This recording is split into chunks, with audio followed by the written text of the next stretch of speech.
தோழர் தோழிகளுக்கு வணக்கம். இந்த வீடியோவில் நம்ம சக்கரவள்ளி கிழங்கு வறுவல் எப்படி இனிப்பாக காரமாக எந்த அளவுக்கு இருக்குன்னு டேஸ்ட் பண்ணி பார்க்க போகிறோம்.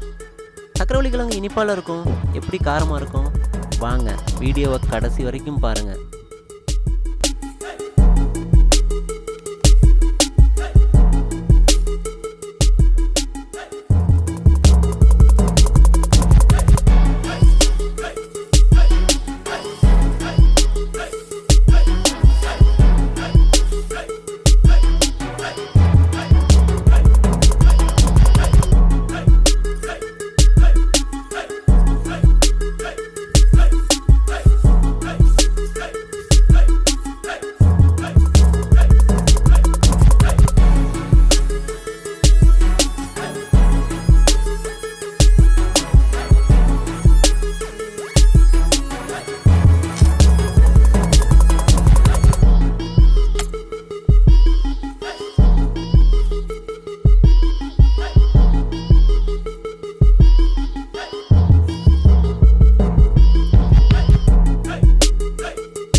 வணக்கம் நண்பர்களே. இன்னைக்கு சக்கரவள்ளி கிழங்கு, அதாவது சீனி கிழங்குன்னு சொல்லுவாங்க, அதோட வறுவல் சமைச்சிருக்கோம். எப்படி இருக்குன்னு டேஸ்ட் பண்ணி பார்க்கலாம்.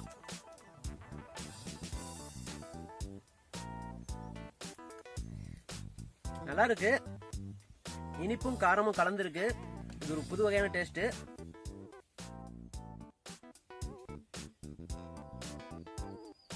டேஸ்ட் கொஞ்சம் டிஃப்ரெண்டா தான் இருக்கு. இது மாதிரி டேஸ்ட் இனிப்புனா இனிப்பு மட்டுமே சாப்பிட்ருப்போம், காரம்னா காரம் மட்டுமே இருக்கும். இது ரெண்டும் கலந்தது நல்லா இருக்கு. இதில் ஒன்றும் இல்லை நண்பர்களே, சீனிக்கிழங்கு அதாவது சக்கரவள்ளி கிழங்கு வந்து இது மாதிரி பொடி பொடியாக கட் பண்ணியிருக்கோம்.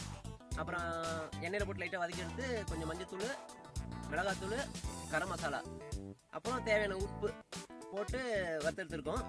நல்லா இருக்கு, டேஸ்ட் நல்லா சூப்பராக இருக்கு.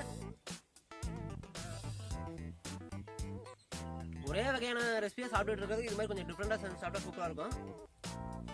நல்லா இருக்கு, இது ஒரு தனி சுவையாக இருக்கு.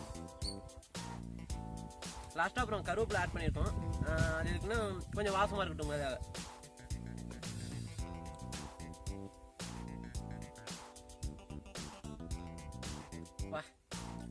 அப்படியே சுவை நல்லா சூப்பரா இருக்கு. ஓகே நண்பர்களே, இந்த வீடியோல சீனிக்கிழங்கு வறுவல் பார்த்தாச்சு. அடுத்த வீடியோல மற்றொரு ரெசிபியோட உங்களை சந்திக்கிறேன். நன்றி, வணக்கம்.